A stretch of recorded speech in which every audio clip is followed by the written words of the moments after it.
What if one tiny wish could make your crush love you forever? That sounds wonderful until forever starts locking the door. This is Obsession, explained from beginning to end. Full spoilers ahead. Our main character is Baron Bailey, but everyone calls him Bear. Bear is shy, lonely, and completely in love with his friend Nikki. There is only one problem. Nikki does not love him that way. Bear and Nikki work in a music store with their friends Ian and Sarah.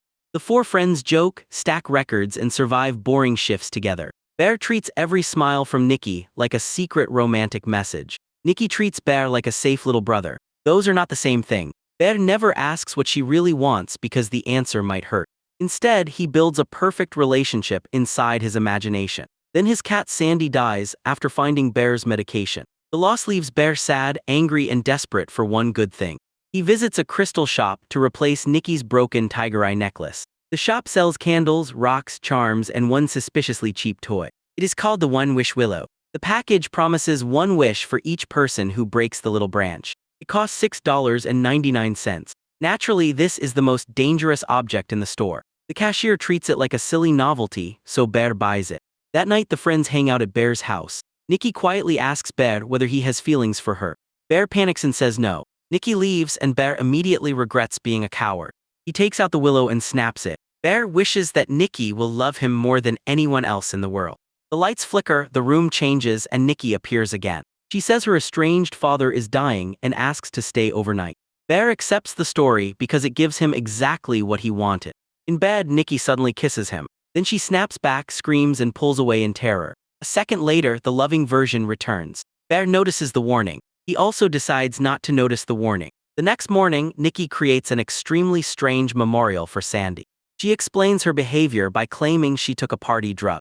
Then she tells Bear that she has always loved him. For a short time, Bear thinks the wish created a perfect life. They date, laugh, kiss, and behave like a happy couple. But the wish did not create love. It created a command. Ian calls Bear during a date and ruins the fantasy. He says Nikki recently described Bear as her little brother. He also says Nikki's story about her father was false. Bear asks Nikki about the lie. Her smile disappears and anger arrives much too quickly. That night, Bear wakes and finds Nikki staring at him. She has been watching him sleep for hours. When Bear looks uncomfortable, Nikki cries and accuses him of not loving her. Her feelings no longer have a normal volume, but the next morning, Bear tries to leave for work. Nikki has sealed the front door with duct tape. She wants him inside, beside her forever. Bear escapes the tape and goes to the music store. At lunch, he opens the sandwich Nikki packed for him. The contents reveal that she used what remained of Sandy. We do not need a close-up. Bear finally understands that the wish is not romantic. It is a trap wearing a heart costume. He calls the customer service number printed on the toy box. A calm voice explains that the wish ends only when the person who made it dies. Bear asks whether Nikki's love is real. The voice says choosing it for her does not make it less real. Then the call connects Bear to the real Nikki. He hears her screaming somewhere behind the wish. Bear hangs up because the truth is harder than the fantasy. When he returns home, Nikki has stood in one place all day waiting. She has not eaten, moved, or cared for herself. The command inside her only knows Bear. Ian holds a party and does not want Nikki there. Bear brings her anyway because saying no now feels dangerous. The group plays a drinking game with a wooden block tower. Nikki reads from her strange new version of Hansel and Gretel. Her story turns family love into something twisted and possessive. Then Bear draws a block telling him to kiss the person on his left. Sarah is sitting there. Nikki removes Sarah from the chair and kisses Bear herself. For 1 second, the real Nikki fights through again. She screams that it is not her. Then she hurts herself with a broken bottle. Bear drives toward the hospital, but Nikki refuses treatment. He takes her home instead. Later, Sarah asks Bear to meet privately at a park. Before he leaves, Nikki's body becomes quiet while the obsessive version sleeps. The real Nikki whispers from inside and begs Bear to free her by ending her life. Bear refuses. Worse, he feels insulted that the real Nikki would rather die than love him. That reaction reveals Bear's real obsession. He still cares more about being chosen than about Nikki's freedom. At the park, Sarah tells Bear another painful truth. Nikki and Ian had been secretly seeing each other for 2 years. Sarah thinks Nikki may be using Bear to make Ian jealous. Then Sarah admits she may actually like Bear herself. For the first time, Bear sees a relationship that might be honest. The chance lasts about 5 seconds. Nikki suddenly appears beside Sarah's car. She breaks the window and attacks Sarah with a brick. Sarah dies, and the movie keeps the moment brutal rather than romantic.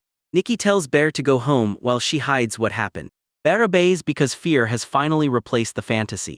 He returns to the crystal shop and buys every remaining willow. The cashier explains that unhappy customers often come back. Bear learns that a person cannot simply make a second wish. The new branches become impossible for him to break.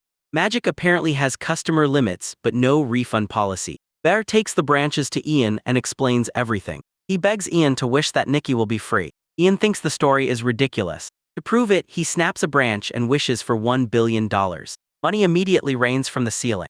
Ian is delighted. Bear watches his final rescue plan become expensive confetti. One willow remains and Nikki has not used it. Bear returns home hoping she will reverse his wish. Instead, he finds Sarah's body arranged inside the house. Nikki has dressed herself to look like Sarah. She believes becoming Bear's possible new love will keep him interested. The wish has turned jealousy into a costume department. Nikki holds a gun and threatens Bear and herself. Bear asks her to use the last willow to free herself. He says real love would do anything for him. That is exactly the kind of sentence that started this disaster. Ian arrives with his money before anyone can solve the problem. Nikki shoots him the moment he enters. Ian falls, the money keeps falling, and the joke becomes completely empty. Bear locks himself inside the bathroom. Customer service gave him one remaining way to end his wish. If Bear dies, Nikki becomes free. He points the gun at himself but cannot act. Then he chooses the same medication connected to Sandy's death. Bear swallows the pills in a desperate attempt to stop the curse. Almost immediately, he changes his mind. He tries to make himself sick and survive. Bear wants the sacrifice only after he believes he can escape it. Outside the bathroom, Nikki finds the last One Wish Willow. She snaps it and makes a wish of her own. Nikki wishes that Bear will love her as much as she loves him. The command takes control of Bear before he can save himself. He walks out, suddenly smiling, and embraces Nikki. For one awful moment, both people are trapped inside fake love. Then the pills take effect, and Bear dies in Nikki's arms. His death finally cancels the first wish. The real Nikki returns to her own body. She sees Bear dead and her friends Sarah and Ian gone. She cannot remember choosing any of it because she did not choose it. Nikki reaches for the gun in despair, but the curse releases her before she can pull the trigger. She drops it and screams at the room around her. That is the ending of Obsession. Bear gets exactly what he asked for, and it destroys everyone near him. The horror is not that love became too strong. The horror is that Bear replaced another person's choice with his own desire. Nikki survives, but she must live with damage created through her stolen body. The cheap toy granted 2 perfect wishes and gave nobody what they needed. Sometimes the scariest word in a wish is not forever. It is mine.